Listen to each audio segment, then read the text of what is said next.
मयंक एक multinational company में branch manager की जॉब करता था। एक दिन मयंक को ऑफिस से घर जाने के लिए लेट हो गया था।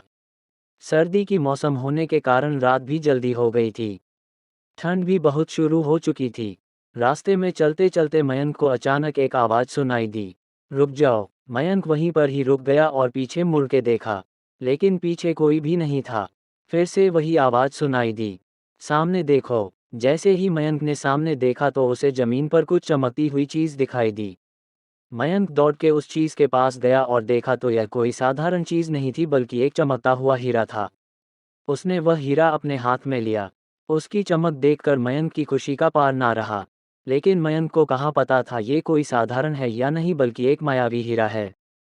अचानक उस हीरे में से आवाज़ आई, अगर तुम्हें और हीरे चाहिए तो इस ज़मीन को खोदो। इस ज़मीन के नीचे बहुत सारे हीरे हैं। मयंक खुश हो गया, उसने उस हीरे को अपनी जेब में डाला और ज़मीन खोदना शुरू किया।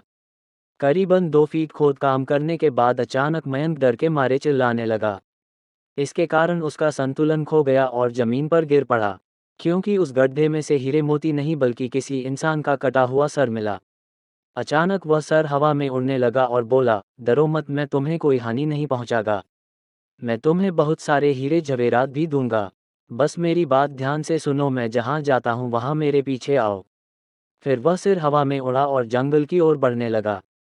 करीबन 1 किलोमीटर चलने के बाद वह सिर रुक गया। मयंक भी रुक गया। फिर उस सिर ने मयंक से कहा, इस जमीन के भीतर बहुत सारे हीरे मोती जवाहरात छुपे हुए हैं। इस जमीन पे खोद काम शुरू करो। मयंक खुश हो गया और उस जमीन को खोदना शुरू कर दिया।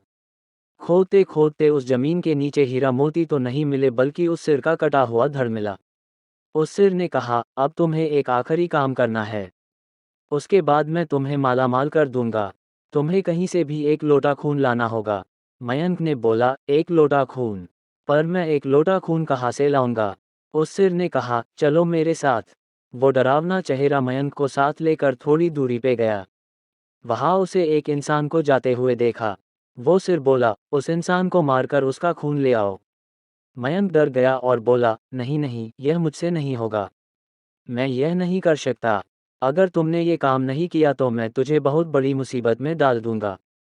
फिर तुम्हारी पूरी जिंदगी नर्क बन जाएगी। मयंक ने हाथ जोड़कर उसे कहा, मुझे माफ़ कर दो। अगर मैंने उसे मार तो मुझे पुलिस गिरफ्तार कर देगी और मुझे जेल जाना पड़ेगा। उस सिर ने अपने तंत्र मंत्र की शक्ति से एक छुरी और लोटा प्रकट किया और गुस्से से बोला, अगर तुम मेरा ये काम नहीं करोगे तो मैं तुम्हारे पूरे परिवार को मौत के घाट उतार दूंगा। मयंक ने मजबूरी में आकर उस आदमी को मार डाला और उसका खून लेकर उस सिर के पास गया। वो सिर खून को देखकर बहुत खुश हुआ और बोला, ये खून मेरे शरीर पे डाल दे। उस सिर के कहने पर मयंक ने खून को उसके शरीर पे डाल दिया। फिर कुछ ही देर में वो कटा हुआ सिर उस शरीर पे जुड़ गया। ये सब देखकर मयंक की हालत अब खराब होने लगी। वो उस भूत को देखकर काफी डर गया। जैसे ही वो भूत जिंदा हुआ तो जोर जोर से हंसने लगा और डरावनी आवाज में बोला, तुमने बहुत बड़ी गलती कर दी कि तुम्हें मुझे फिर से जिंदा कर दिया। अब मैं सिर्फ तुम्हें ही नहीं बल्कि इस पूरे शहर को मौत के घाट उतार दूंगा। डर के मारे मयंक के मुंह से आवाज भी नहीं निकल रही थी। वो अपने जान बचाने के लिए वहां से दौड़ा, लेकिन उस भूत ने छलांग लगाकर मयंक को जमीन पे गिरा दिया और बोला, मुझे बहुत भूख लगी है, अब मैं तुम्हारा मांस खाऊंगा। जैसे ही उस भूत ने मांस खाने के लिए आगे बढ़ा कि तुरंत ही उसका सिर धड़ से अलग हो गया। मयंक समझ नहीं पाया कि आखिर यह चमत्कार हुआ कैसे। जब मयंक ने पीछे मुड़कर देखा तो एक अघोरी बाबा खड़े थे। उस अघोरी बाबा ने कहा, जब तुम उस आदमी को मारकर उसका खून ले जा रहे थे तभी मैंने देख लिया था और समझ गया कि कुछ तो बुरा होने वाला है। इसीलिए मैं तुम्हारे पीछे पीछे यहाँ तक चला आया और मैंने अपनी मंत्र की शक्ति से उस भूत को फिर से मार दिया। अब तुम निश्चित होकर अपने घर जाओ। अब तुम पर कोई खतरा नहीं है। आज भी मयंक उस बात को याद करता है तो उसकी रूह तक कांपने लगती है।